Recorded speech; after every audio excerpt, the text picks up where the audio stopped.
Guaidó aspira a ser reelegido como presidente de la Asamblea Nacional este 5 de enero.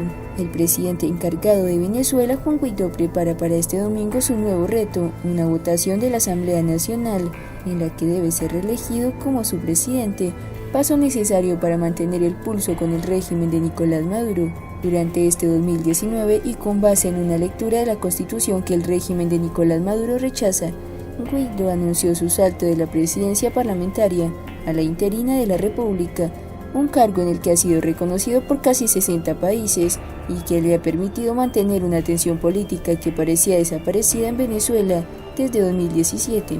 Sin embargo, esa asunción que hizo ante una muchedumbre el 23 de enero ha sido estrictamente teórica y no práctica, pues el régimen de Maduro sigue ocupando el Ejecutivo sin fracturas. Ahora, para poder continuar la pugna, debe conseguirse reelegido como presidente de la Asamblea Nacional. Estas son las claves de la situación parlamentaria venezolana. Primero, el desafío de los votos. La última pugna desatada entre el régimen y la Asamblea Nacional, de contundente mayoría opositora, gira en torno a los votos de los diputados, mientras la oposición denuncia una persecución contra sus diputados, tanto judicial como de compra de voluntades, que ponía en riesgo alcanzar un quórum para poder reelegir a Guaidó. El oficialismo pugnaba por desacreditar las alternativas. Finalmente, la Asamblea Nacional aprobó una reforma al reglamento parlamentario que permite a los diputados que estén en el exterior por motivos de persecución política u otra de fuerza mayor votar de forma remota, lo que abrió la última pelea jurídica con el régimen. El Parlamento necesita la presencia de la mitad más uno del total de los 167 diputados para que se lleve a cabo las secciones, 84 parlamentarios imprescindibles para que se llegue al quórum que se requiere para seguir funcionando. Segundo, la pelea por la legitimidad. El Tribunal Supremo de Justicia declaró la nulidad absoluta y carencia de efectos jurídicos de la norma que iba a permitir votar a esos diputados en el exterior. Inmediatamente después, la Asamblea Nacional rechazó la decisión de la Alta Corte y abrió la, por ahora, última pelea por la legitimidad entre chavismo y la oposición. Como parte de esa pugna, el Parlamento no reconoce los dictámenes del Supremo al alegar que está integrado por magistrados abiertamente oficialistas, algunos de los cuales fueron designados en un procedimiento exprés días antes de que la oposición tomara el control de la Cámara. Sin embargo, el Tribunal Supremo de Justicia considera que la Asamblea Nacional está en desacato y por tanto las decisiones que toma no las considera legales. A partir de ese no reconocimiento mutuo, ha ido creciendo una suerte de institucionalidad paralela que ha llevado a que haya un Tribunal Supremo de Justicia en el exilio, así como una Asamblea Nacional Constituyente compuesta solo por chavistas y que ha asumido buena parte de las labores propias de la Asamblea Nacional. El desencuentro escala hasta la presidencia.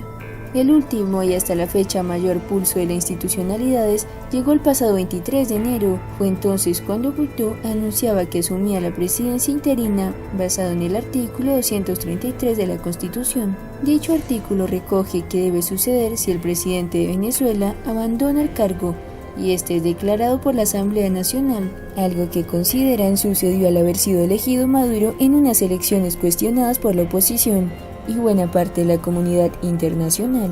Ahora, y para mantenerse bajo esa premisa de presidente interino que desafía a Maduro con el apoyo de la comunidad internacional que le reconoce como tal, Guaidó debe ser reelegido.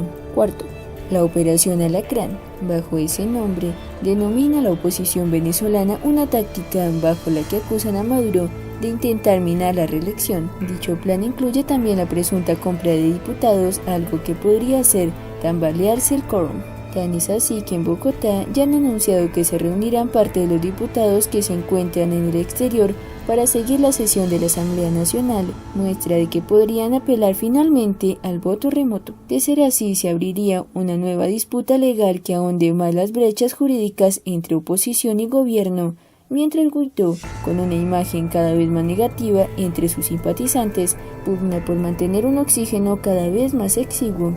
Quinto, la oposición muestra sus costuras. Mantener la cohesión en un grupo político como el de la oposición venezolana, que cuenta con tanto recovecos ideológicos como ambiciones personales, abarca. Ha sido uno de los grandes retos desde las elecciones legislativas en los últimos meses y tras el bálsamo que supuso la llegada de Guaidó al liderazgo opositor, se han vuelto a ver las grietas en la cohesión de los grandes nombres que están en contra del chavismo. Por si fuera poco, un supuesto caso de corrupción, cuya investigación parlamentaria no arrojará resultados hasta después de la elección del presidente de la Asamblea Nacional, ha terminado de abrir auténticas grietas entre los diferentes partidos e intereses. Con esos hombres, deberá Guaidó hilar de nuevo una mayoría que se muestra sólida no solo frente al mundo, sino también y especialmente en el interior del país. Debilitada por la corrupción chavista, PDVSA cede sus operaciones a firmas extranjeras. La estatal venezolana PDVSA está delegando en algunos de sus socios en empresas mixtas la operación diaria de campos petroleros, mientras su capacidad se reduce debido a sanciones, falta de personal y un menor flujo de caja, según un exministro, un diputado de la Asamblea Nacional y fuentes de la industria. La producción de crudo de PDVSA y sus empresas mixtas ha caído aproximadamente un tercio desde su pico de hace 20 años, y el descenso más pronunciado se ha producido desde que militares sin experiencia en la industria se hicieron cargo de su administración y Washington le impuso sanciones en un intento por forzar la salida de Nicolás Maduro.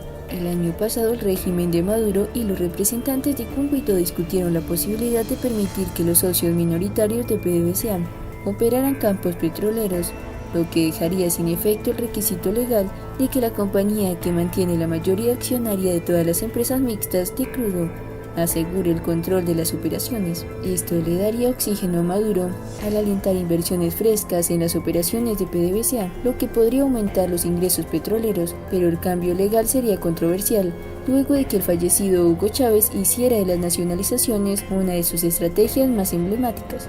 Rafael Ramírez, asesor de algunas firmas petroleras que han trabajado en Venezuela y quien fue reemplazado como jefe de PDVSA y ministro de Petróleo tras enfrentarse con Maduro en 2014, dijo que la estatal ya está entregando el control operativo a sus socios en las empresas mixtas, aun cuando los cambios legales no se han formalizado. Ramírez dijo que PDVSA ha sido reducida a poco más que una administradora de contratos con empresas privadas. PDVSA no produce más, anda firmando contratos para que otros produzcan en una privatización de facto, señaló Ramírez a Reuters en una entrevista desde un lugar que pidió no revelar. El exfuncionario nombró a Rosneft y CNPC entre las empresas extranjeras que están ayudando a PDVSA a mantenerse a flote mediante la operación de campos conjuntos, la inyección de capital o la compra de mayores participaciones en algunas empresas mixtas. CNPC y Rosneft no respondieron a solicitudes de comentarios. PDVSA y el Ministerio de Información, que maneja las solicitudes de los medios para el régimen de Maduro, tampoco contestaron las preguntas de Reuters. Luis Stefanelli, legislador opositor que forma parte de la Comisión de Energía y Minas de la Asamblea Nacional, dijo que el gobierno y PDVSA está dejando espacio para que las socias privadas de la estatal asuman más responsabilidades en empresas mixtas. Estamos buscando fórmulas que hemos planteado en diversas oportunidades, pero lo que están haciendo, violando las leyes, dijo Reuters. Un ejecutivo de CNPC que recientemente visitó las instalaciones de la firma en Venezuela confirmó que existe la intención de ceder a los socios minoritarios la operación de algunos campos, pero lo calificó como una propuesta fútil.